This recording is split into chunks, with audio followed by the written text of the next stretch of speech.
Planck's law question will come like this. What are the assumptions of Planck's law and derive an expression for Planck's law?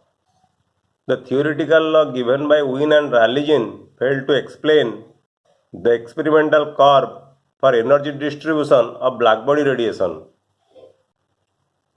In the previous video, we have discussed how blackbody radiation could not be explained by Wien's and Rayleigh's law because Wien and Rayleigh's law they were based on classical physics.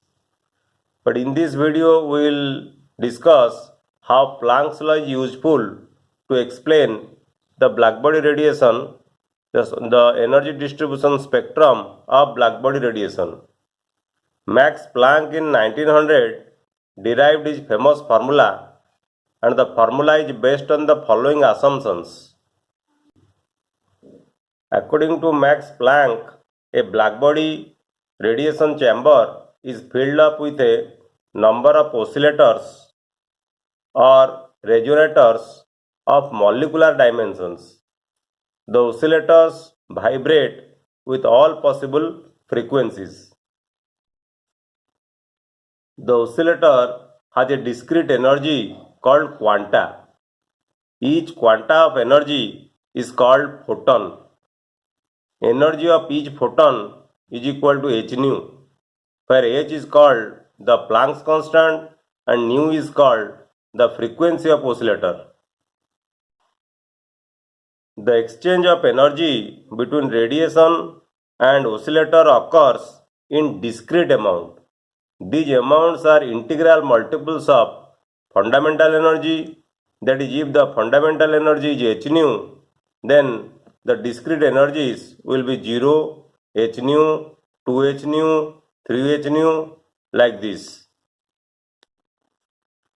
Based upon the concept of quantum theory of radiation, Planck derived the following equation, that is E lambda d lambda is equal to 8 pi hc divided by lambda to the power 5th 1 divided by e to the power hc divided by lambda kt minus 1 into d lambda. Here c is called the velocity of light, k is called the Boltzmann constant, and T is called the absolute temperature.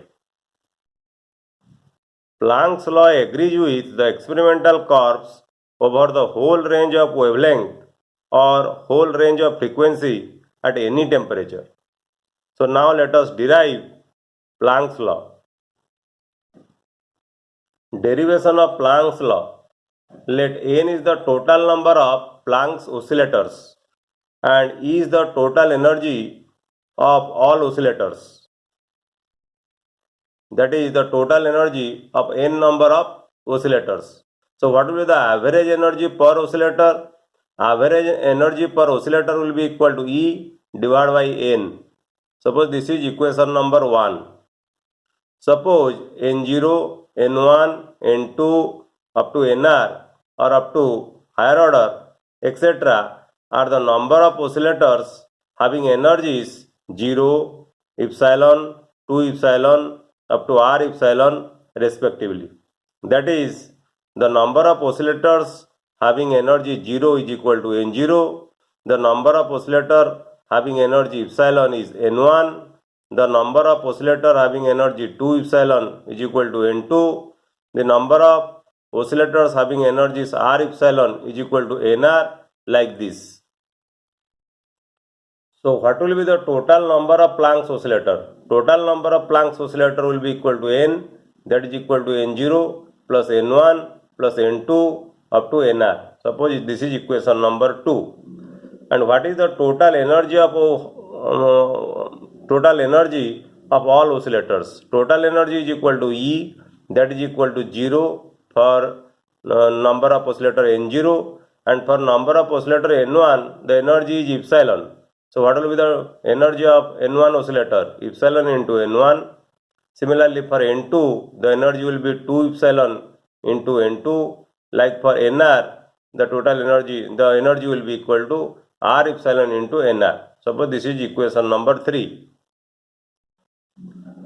According to Boltzmann distribution formula, the number of oscillators having energy R epsilon is given by NR, that is equal to N0 into e to the power minus R epsilon divided by KT, where K is the Boltzmann constant and T is the absolute temperature. We have to remember this formula, that is the number of oscillators having energy R epsilon. So what will be the number of oscillators having energy 0? It will be equal to e to the power 0, that is equal to 1. So number of oscillators will be equal to N0. And what will be the number of oscillator having energy epsilon? It will be equal to N0 into e to the power minus epsilon divided by KT. Similarly, what will be the number of oscillator having energy 2 epsilon? According to this Boltzmann distribution formula, it will be equal to N0 e to the power minus 2 epsilon divided by KT, like this.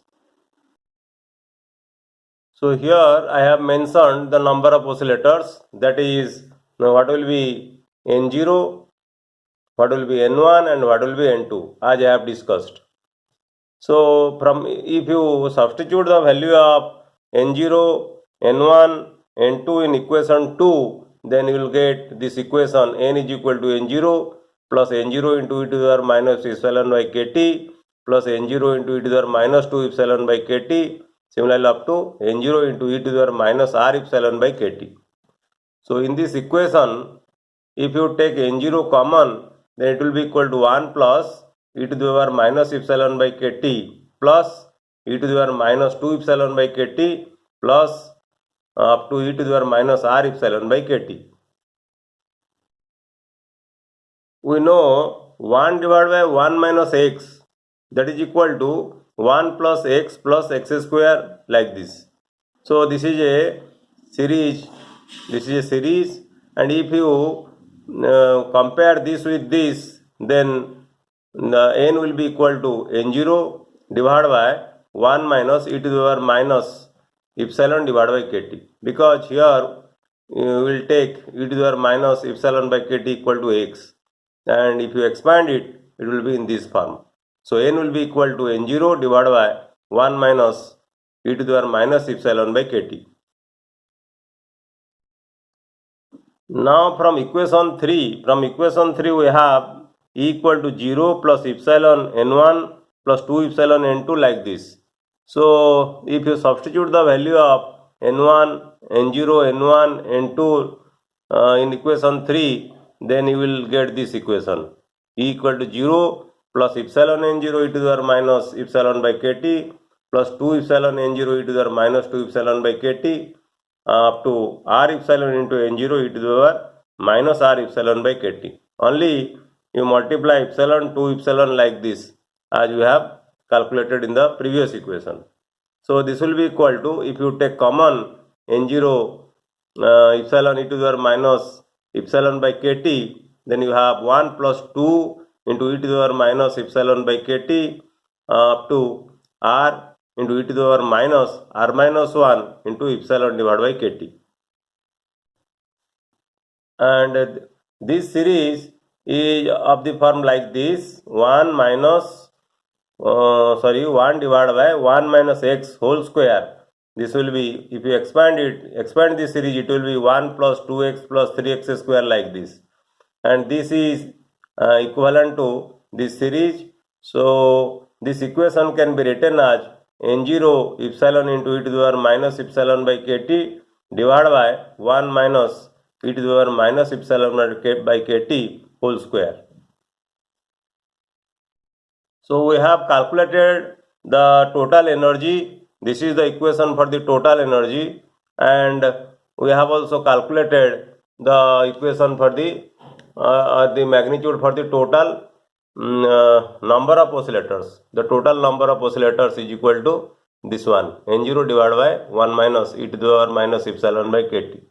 And we have to calculate the average energy per oscillator, and the average energy per oscillator epsilon bar, that is equal to total energy divided by total number of oscillator. And as you have calculated the total energy and total number of oscillator. If you divide it, then this will be epsilon e to the power minus epsilon by kt divided by 1 minus e to the power minus epsilon by kt.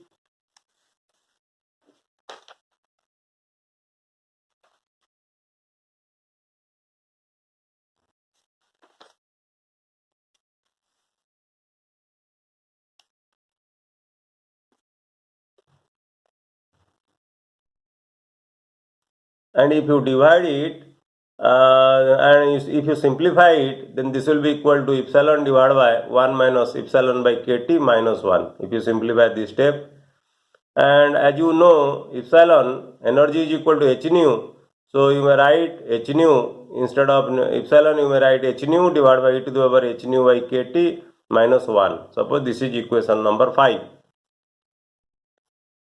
From calculation of Jeans number, we know that the number of oscillators per unit volume in frequency range nu and nu plus d nu is given by the equation n is equal to 8 pi nu square divided by cq into d nu.